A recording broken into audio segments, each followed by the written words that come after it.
I'm Logan Crawford, and right now on Spotlight, we are talking to a man who has led an incredible life fighting injustice, fighting poverty, and fighting hunger. That journey has taken him from the United States to El Salvador and back again. His name is Robert Cook. He is a reverend, and he has written a book where he documents his journey. It is called Miracles in El Salvador, A Minister's Journey for Justice and Hope. Reverend Cook, thank you so much for joining us here today on Spotlight. You are welcome. And I want to say thank you again to you for doing this interview. And also thank you to Tracy Noble, who has walked me through all of this to prepare, and to Parchment Global Publishers. Thank you to all of you. They do a great job, and I'm glad they helped you get here today to talk to me. So thanks so much. Tell me a little bit about your story. It begins, I guess, in 1989. You're working for a church in Des Moines, Iowa. You're looking to combat hunger, and eventually your work will take you to El Salvador, right? That is correct. I was working as an inner city minister. I was doing prison issues, hunger issues, homeless issues, and I was the hunger action enabler. And I was designated to write promotional materials for a hunger program. Part of that, the offering was going to go to El Tablón in El Salvador. Mm-hmm. And I didn't know anything about El Salvador. I needed to understand poverty in a third world setting. And so I elected, using the will of God will never take me any place that his grace will not save me. So I made the trip to El Salvador for the purpose of learning about poverty, so I could write promotional materials. Amazing. Also, in 1989, it was a different world. I mean, nowadays we go to El Salvador, at least we'd be connected perhaps by a cell phone or something like that. When you're going to El Salvador, there's no Google, there's no cell phone, there's no email. You're kind of on your own, right? That's right. There was nothing like that. And Logan, it was the first time I ever traveled outside of the United States. Wow. Did you speak Spanish? I did not. So you had quite a few challenges to overcome. Pardon? You had quite a few challenges to overcome. Yes. Yes. So you get to El Salvador. Tell me what that's like. Well, I arrived in El Salvador, and the first thing I saw out of the airplane window was a tank pulling up to the airplane, and about a dozen soldiers with M16s surrounding the plane. And so that was the first thing I saw. And when I finally got through customs, which, by the way, and they only gave me 12 days and I was there for 28 in my visa, which is another story.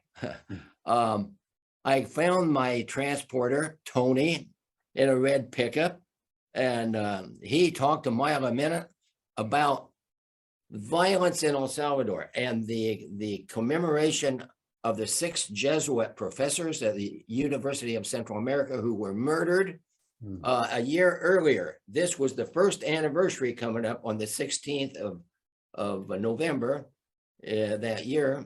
And he finally inquired, are you here to go to the commemoration? And I said to him, oh, I'm sure I will go, but I'm here to learn about poverty in El Tablón. And his eyes got about that big, and he said, why? And I explained, and he said, you will never, this is important, you will never learn about poverty in this country until you know about the violence that has been committed by the military and the government against its people. He was right. He was right. So right off the bat, you're basically given the secret keys to the city. That's the problem. It's the government, it's the military, it's the oppression, right? And so for about 10 days before I went to El Tablón, he showed me, along with other people, the places of martyrdom where Monsignor Romero was murdered while saying Mass on March 24th, 1980. Where the 6 Jesuit priests that we were going to commemorate and the 2 women, the housekeeper and her daughter, were murdered, and the 4 American women, 3 nuns and a social worker, who were kidnapped leaving the airport and taken into the killing fields and murdered. I heard all of that. I saw all of that. And I also learned about the 1,000 massacres that were committed against the people. It was just a heart-rending experience to learn all of that. I'm sure. Now, where were you staying? Were you staying at a church or a rectory down there? I stayed in a school that was set up for the people who came for the commemoration of the 6 Jesuits who were killed and the 2 women. I was there by myself the first night, and then I joined. Tony took me with him to pick up the delegation at the airport the next day. Gotcha. So you go to this commemoration of the Jesuits who were killed, and I'd imagine that's a very solemn, very nerve-wracking event for you to attend, because you realize that the clergy are not necessarily treated well in El Salvador. If I understood your comment correctly, actually the march for the commemoration was not a solemn event. It was lighted up by kerosene doused torches, people screaming their hearts out about the deaths that had taken place. And we went to the university from downtown, about a 5-kilometer walk, and had a mass in commemoration of the martyrs at that time. Gotcha. And now, at what point do you actually go to El Talón and begin working with the poor and indigent there? It was 10 days after I arrived, and I saw the poverty as we drove through the city. I saw women at stoplights holding their child, begging for money for food. I saw children begging for money at stoplights. I saw children sneak into outdoor restaurants and snatch food that was left on the plates. Hunger was obvious. I learned something about poverty in those heart-rending moments. But it was 10 days later that about 2:30 in the morning, we loaded into a pickup and drove the 3 hours to El Tablón from San Salvador. And so began my 16 days in the company, in the hospitality of some very wonderful people who took care of me. In fact, if I may say, they met before I arrived and decided that should the military discover me in their midst, they would surround me, and the military would have to take all of them before they got to me. They were willing to risk their own lives to protect you. They were willing, and they took good care of me. I had 3 meals a day of eggs, beans, and tortillas. I was ready for different food by the time that 16 days was over. Right. Tell me about how you were able to build that bond with the people. Was it the fact that you were a man of God that they related to you? Was it something else? Tell me. They related to me as a friend at first. Religion was not part of it. Now, I would say that later in my life in El Salvador, I was known as Hermano Roberto. In respect for my ordination as a Presbyterian pastor, and so I was actually embraced by the Catholic Church that was there. But in El Tablón, they saw me as a friend, somebody who came to visit them to see what their life was really like, and they appreciated me very much. I'm sure. Now, these days that you spent in El Talón, 16 days, they have really shaped your life, right? It was what? They really had an impact on you. They shaped your life. Oh, yes, they did. Number one, the care that they gave to me. Number two, I need to say the night before I left, they had a party for me. Now, the party was a bonfire, a huge bonfire with a big pot of coffee, with sweetbread for everyone. And people came from all around, not just from El Tablon, but from the other cantons, they call them, that were in the neighborhood. They loved me. They truly did. They appreciated I came. And I want to say, the morning that I left, there were 4 women gathered from the community to walk me down the mountain to meet the bus that would take me to San Salvador. I said to them, out of the spirit of the moment, I will come back. I will see you again. I didn't know how that would happen, but the love they had showed me, the appreciation that they gave me, and the terrible violence that they existed in, I knew I had to go back. The will of God would not take me any place that his grace did not protect me. And I believe that. I still believe that.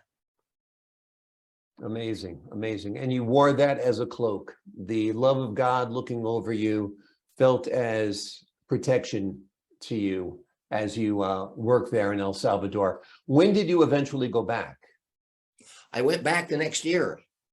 I was in Guatemala studying Spanish because I knew Spanish was in my future, and was with a friend, Don was his name, and he said, I want to go see El Tablon that you talk so much about. And so we did. We flew that hop from Guatemala to El Tablon, to El Salvador, got a translator and a driver, and they took us to El Tablon. And Logan, when I entered the community, they saw me, and I heard my name yelled, and people came, and they were so grateful that I did what I said I would do, that I came back. And that's what one woman approached me. She was on the directiva, like the council. And she said, you're a man of your word. The translator was there, of course. I didn't understand what they were saying, but at that time, but she said, you're a man of your word. We thank you. Amazing, amazing. And how long did you go ahead? There was a war going on in El Salvador at the time, the Civil War. It was the 11th year of a 12-year-long civil war. And when we got there, they said, when we tell you to leave, you leave, because there's an advancement of the military coming, and they're going to come here. And so they did. They said, you got to go.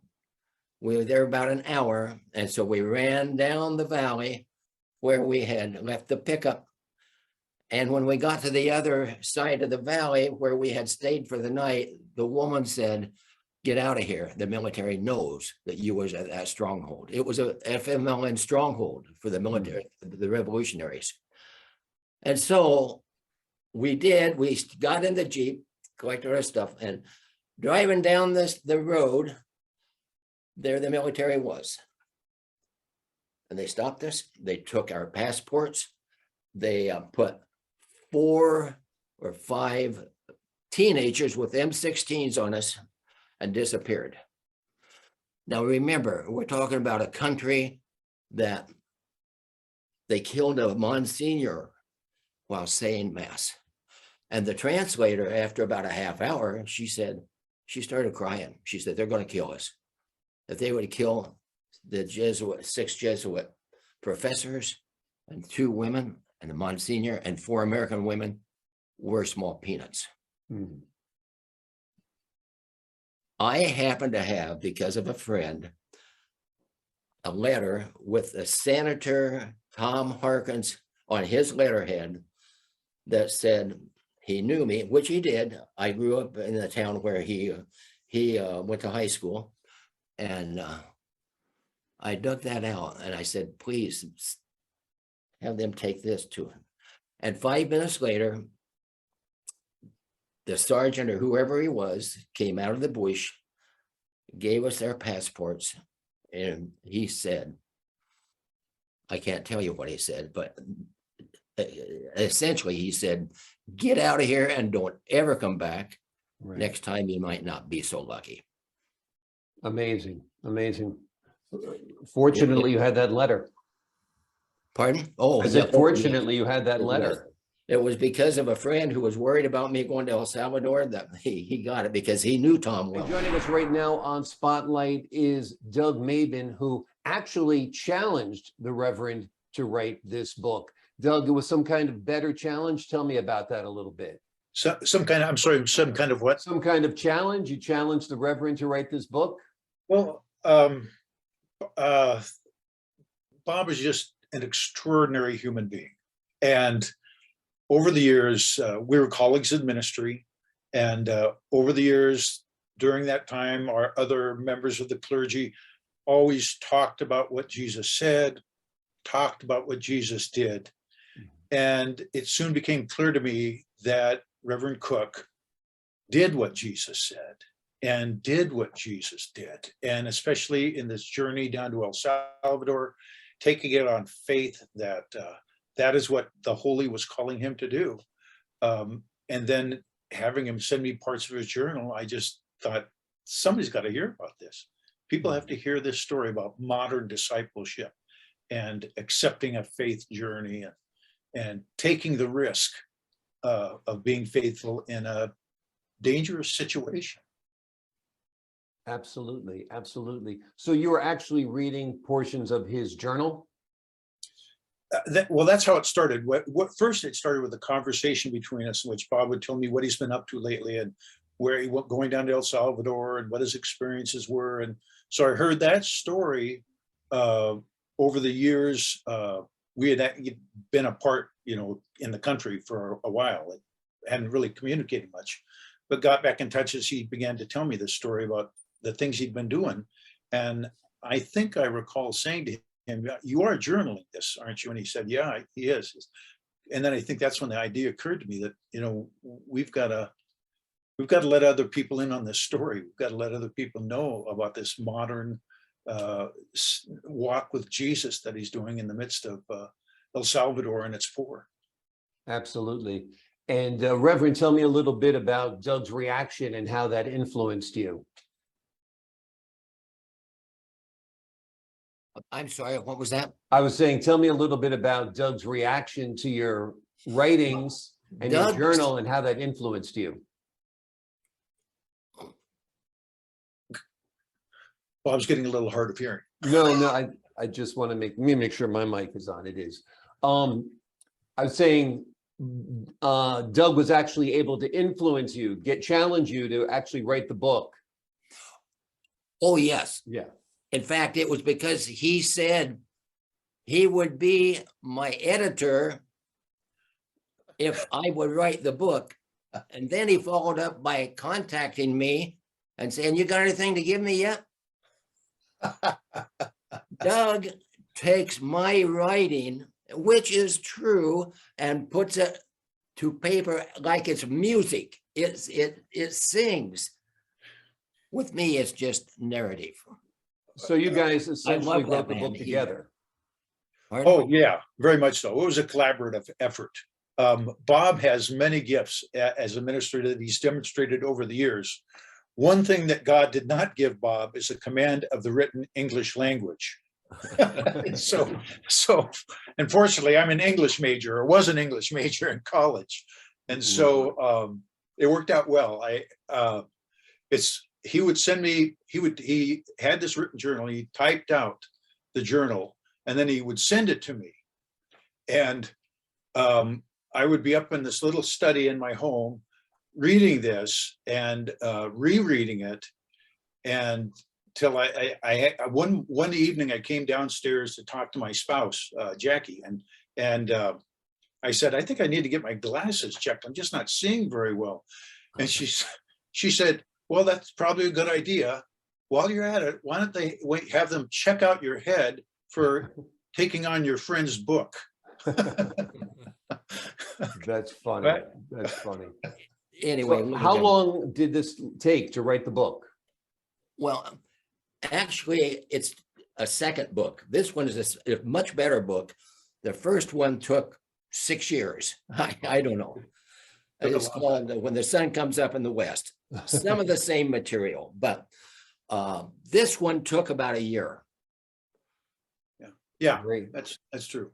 Yeah, the first book took a long time to get into a written form, and we had a number of people that actually helped us do that, from Bob's congregation back in Iowa when he was serving, I think, Highland Park. Is that right, Bob? Is that where you were or had been?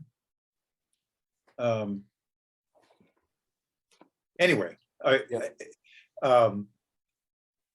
we had a written transcript of all of his journal, and I had figured out how to cut it up into chapters and put pieces of it together so that we had a form to follow, and then had a couple of sets of eyes read through the book for us to try to get it as clean as we possibly could before submitting it to the publisher. So it was actually a whole cast of characters involved in getting the book actually published. What parts of the book struck you most, Doug, once you put it together? Like, you're like, wow, this is the most powerful aspect of it.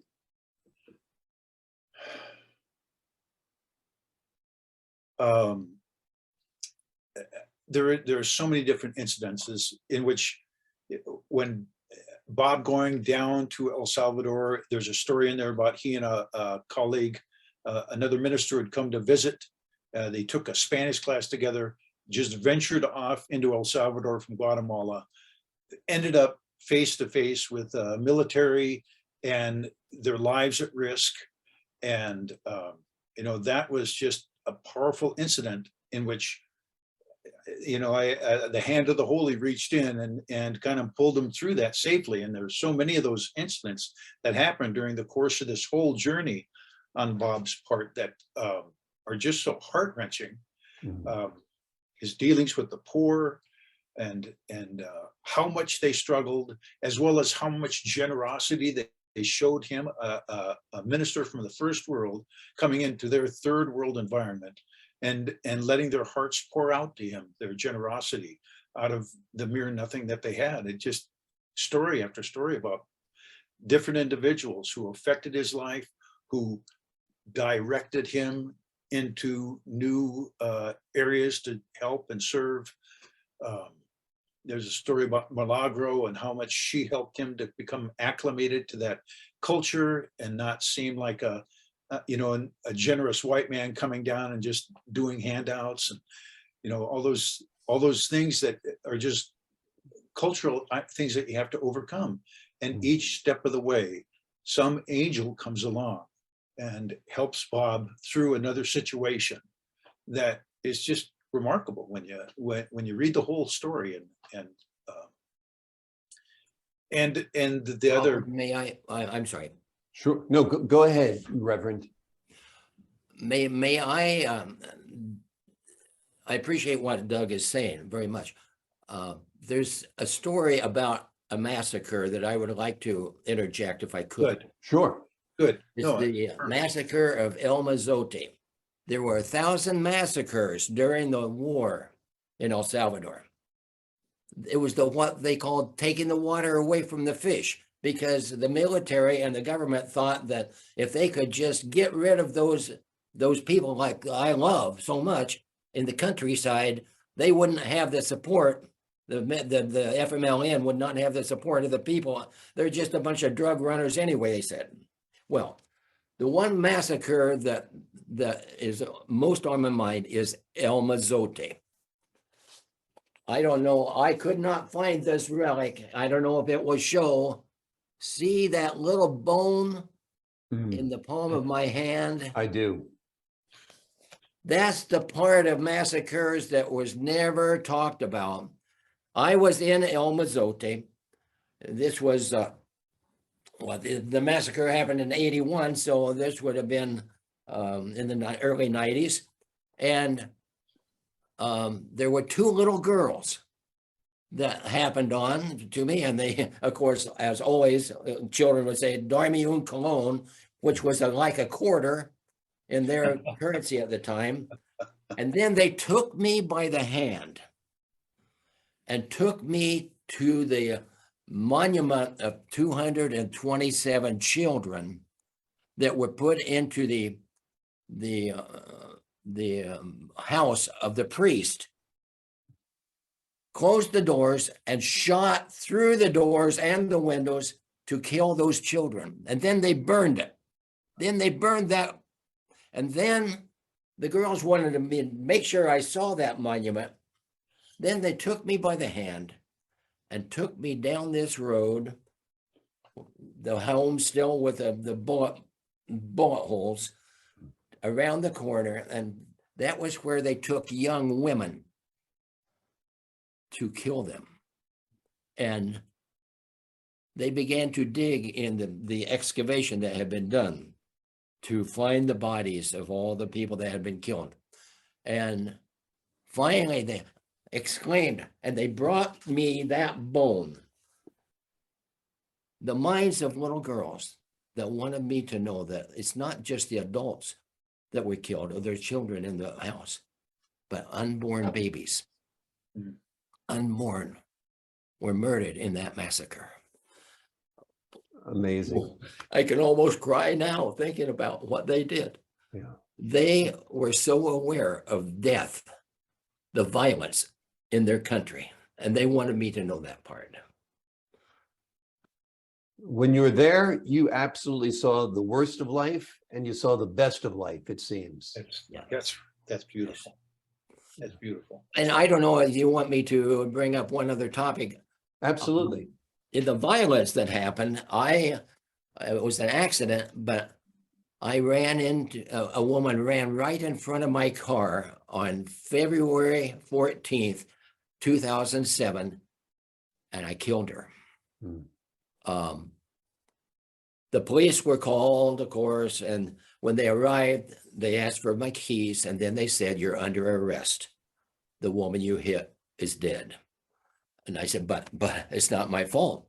And they said, "It's the law. You're under arrest and you will go to jail for 72 hours. After you talk with the family about how much you're going to pay them for the death of their loved one." It wasn't my fault. She ran right in front of me. And so they took me to the hospital where she had been taken. The family was there. We negotiated $5,000 that I would pay for the death of that woman. I felt so bad about what happened. But in the process, the coroner came and the chief of police came, and everything was determined, yes, it happened. And then it came time for me to go to jail. The policeman opened the door of the car where I had been under arrest the whole time and said, "Go home." He said, "You have proven that you are remorseful. You were kind to the family. I will defend this in court." And so he let me go home. I was so grateful. And so in court, 2 weeks later, when the judge asked the family, "Are you satisfied?" They said, "Oh, yes, he was very good to us." And so, again, the will of God interjected a word here. I said to the judge, "I'm aware that there are 2 orphans." And they started asking me $10,000 so they could build a home for those orphans. A little girl, 6 years old, a little boy, 4 years old.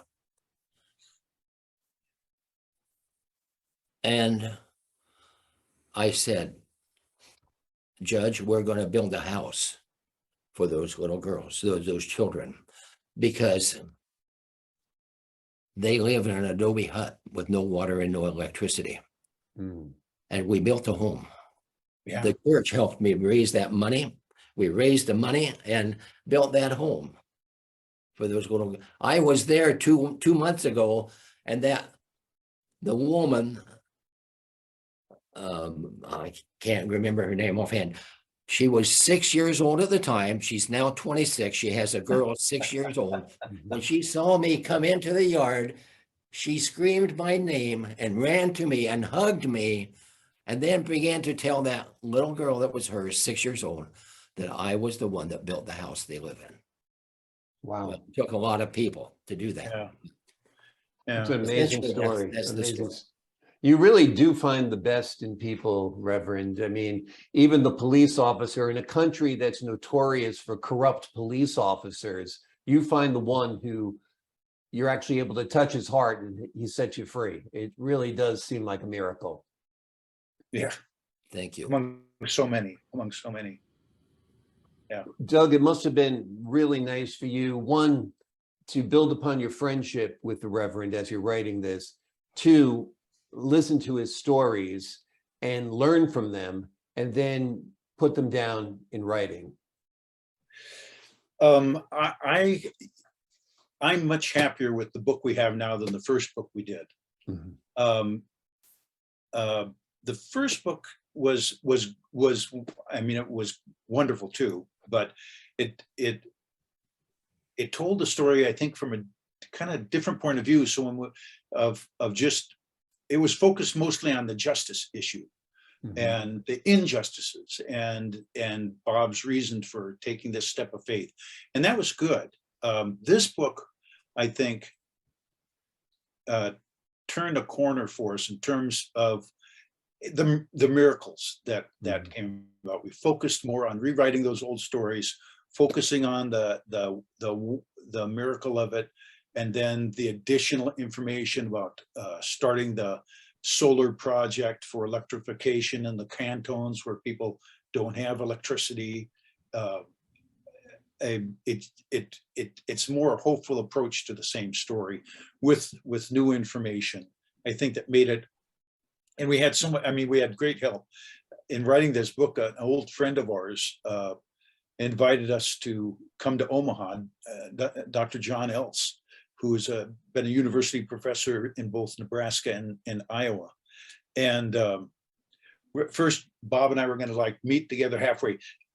The first time we wrote the book, we met together in a bed and breakfast in, I can't remember, someplace in the middle of Nebraska, and just spent the weekend pounding out these stories and refining it and getting the book into form so we could try to get it, further up the pipe. And this time we met at the home of Dr. John Else and his wife, Kathy. John is actually the editorial consultant of the book. And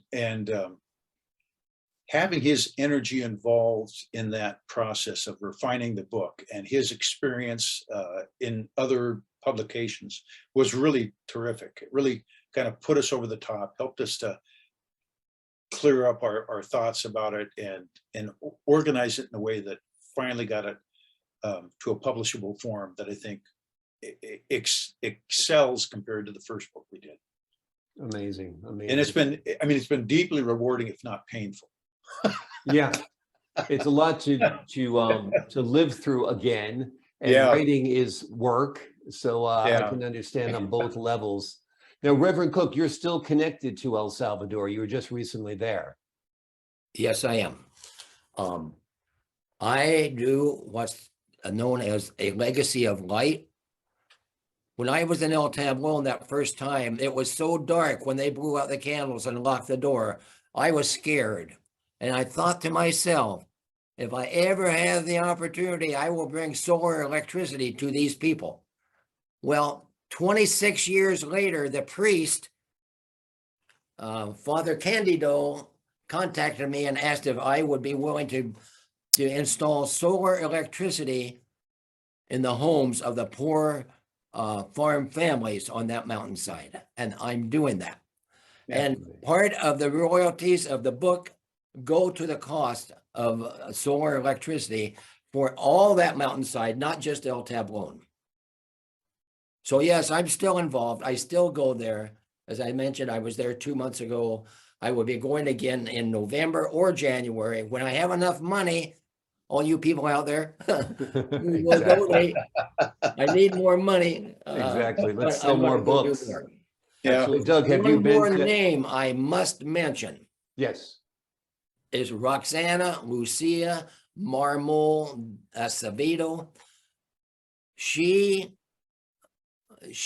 has a franchise on Mr. Chocolate Bananas. I gave her the initial money to form that company, and it's for real. She's doing the first franchise now. Okay, great. Mr. Chocolate Banana. Mr. Chocolate Banana, make sure to stop there for sure. Doug, have you made your way down to El Salvador yet? Me? Yes. Are you not- Yes. No, I haven't. I've been, Bob and I have talked about it before. I have been in transition over the last couple of years. My wife is a psychotherapist, Mhm. and she works with animals in her psychotherapy, primarily with children, but with people of all ages. We have 4 horses, 2 goats, a menagerie of dogs and cats, all of whom contribute to the process of her doing therapy, which is really astonishing. But we ended up buying this. This is too long a story. We bought a place. And so one of the things I've acquired over the years is a pretty good sense of being a handyman. And so I remodeled our barn to make it into a therapy center. And you know, we've worked on this old ranch house that we've been living in to make it more habitable, and all those things have just consumed a lot of time and energy and money. Yeah, So yeah. I haven't made the trip to El Salvador. We will make that trip together someday. We will do Exactly. that. Exactly. Now, Reverend, do you ever see your adventures being made into a movie? I'm sorry, what? Have you ever visualized this book, Miracles in El Salvador, as a movie or a film?